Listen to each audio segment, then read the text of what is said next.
Hello everyone, welcome to my channel. As we have discussed in my previous video of spherometer part 1, we have calculated the tabulation and we have calculated the height is nothing but 0.117. Up to this we have discussed. Now in this video we are going to continue further to calculate the theory, that is the radius of curvature of the spherical surface. We are going to calculate this one to measure the radius of curvature of the spherical surface, and we will proceed towards the calculations. Now let's proceed. So for theory, the formula for the radius of curvature is radius of curvature is L square by 6h plus h by 2. What is h? H is the height up to which the spherical surface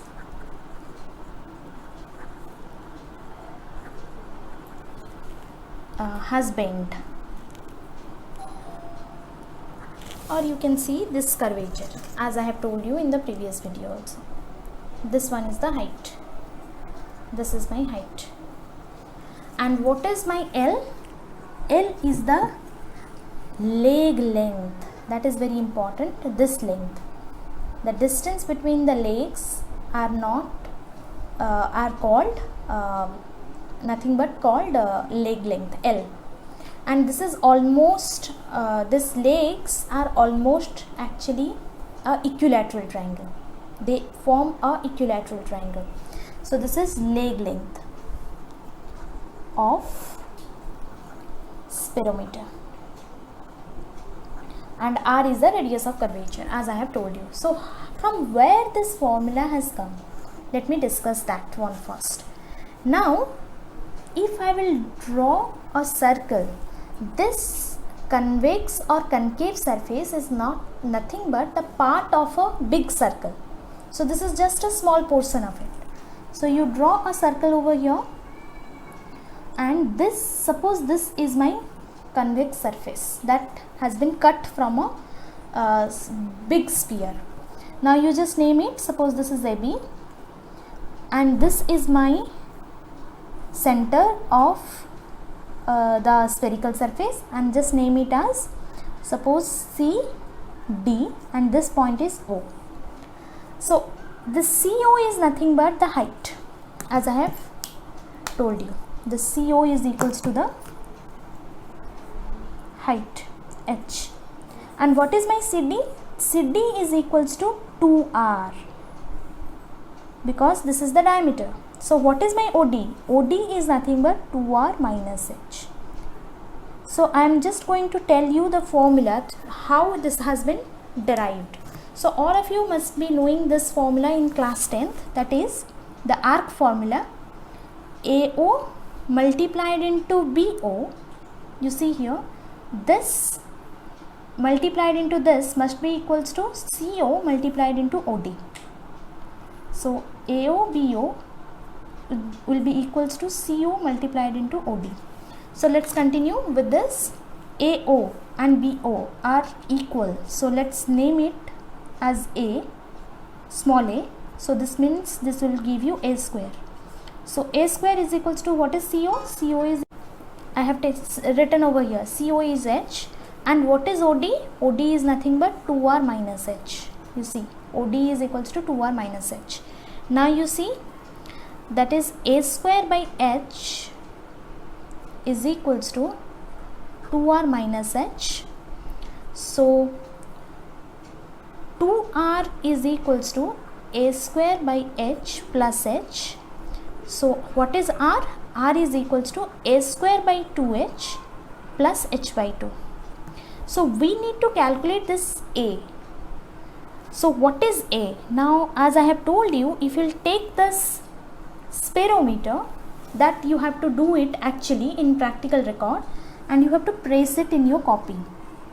Now what you will get? You will get 3 dots. I can show you here, there are 3 dots. So you just join the 3 dots. I am doing it like this. You have to actually do it in scale. And this is my middle point. So you see, this is these are the side L. So what is this? Let's name it. Suppose this is A. This one is AO actually. Here this AO is exactly equals to this AO. So this is your A. And suppose this point is X. Now what is AX? AX is equals to L by 2. So what is this angle? As I have told you earlier, this angle is 30 degree because this is a equilateral triangle. So in this small triangle, that is in triangle AOX, if you will calculate what is my cos 30 degree, your cos 30 degree will be equals to L by 2 divided by A. That is nothing but base by hypotenuse. So L by 2 divided by A. So now, so what is A? A is nothing but L by 2 cos 30 degree. What is cos 30? Cos 30 is nothing but root 3 by 2. So L divided by 2 multiplied into root 3 by 2. So 2 cancels out. What is the value of A? A is nothing but L by root 3. So if you substitute this L by root 3 here in this formula, you see what you are getting. So I am substituting. A is nothing but L by root 3. So L by root 3 whole square divided by 2h plus h by 2. So L by root 3 whole square is nothing but L square by 3. So 3 will come to the denominator. So this will give you L square by 6h plus h by 2. I hope so this formula is clear. Whatever formula I have written here, that is L square by 6h plus h by 2, that I have got. L square by 6h plus h by 2. So in order to calculate the radius of curvature of this watch glass or this spherical surface, we have to use this formula. So how to proceed? In the previous video I have told you that my h value has come out as 0.117. This is my centimeter h value. So leg length you can calculate by using a scale. So if you use a scale, so by using a scale you have to take note down the average of this leg length. So this side I am getting 3.2. This side I am getting 3.2. This side I am getting 3.1. It's almost equilateral, but since instrumental errors are there, so it's 3.2. So 3.2, 3.2, 3.1. So you have to take the average. That has to be calculated. So 3.2 plus 3.2 plus 3.1 divided by 3 will give you the L, value of L. So you calculate this one. This is 3.2 plus 3.2 plus 3.1 divided by 3, which will give you 3.16. So this average length is 3.16. So that has to be 3.16 centimeter. So that has to be substituted here. So how to calculate R? The calculation will be L square by 6h plus h by 2. So means what you are going to do? This is nothing but L square means 3.16 whole square divided by 6 into h is 0.117 plus h by 2, 0.117 divided by 2. So if you will calculate this, you will get the radius of curvature of this spherical surface. 9.9856 divided by 0.702. So that is coming out as 14 point. The first part is coming out as 14.22 plus, so let's cancel it, and 0.117 divided by 2 it's 0.05, so 0.05, so you add it up, then that would give me, you see, this is nothing but 14.27 centimeter. So this is my radius of curvature of this spherical surface.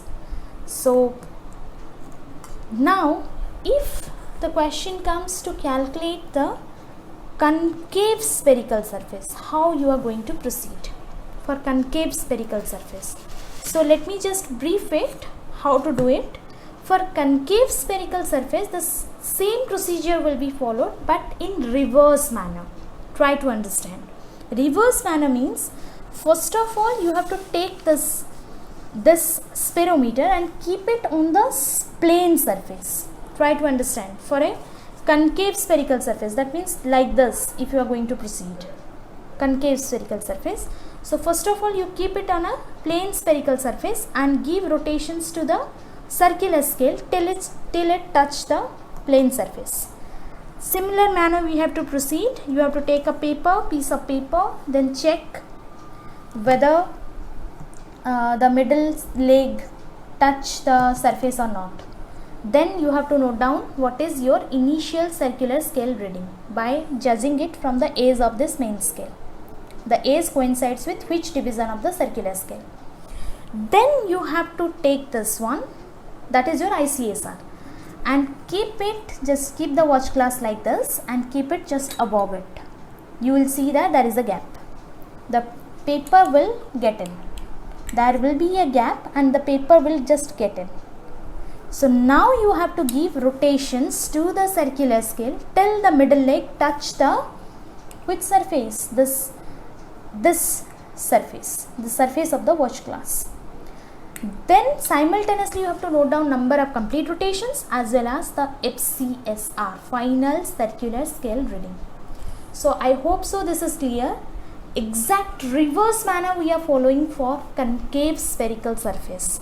First of all, you have to keep it on the plane surface and note down ICSR. How you are going to note it down? The middle leg has to touch this surface, plane surface, and you have to note it down from the circular scale. Then you have to keep it on the concave side of this watch glass. There will be a gap. The middle leg is not going to touch the surface. There will be a gap. Give rotations. Simultaneously note down what is the number of complete rotations and FCSR. Then the same procedure, that is I difference F, PSR, CSR and the total. Then we will proceed for your R calculation, that is radius of curvature calculations. So this is all about today's discussion, and I hope so this video is helpful for you. Thank you everyone. Thank you for watching.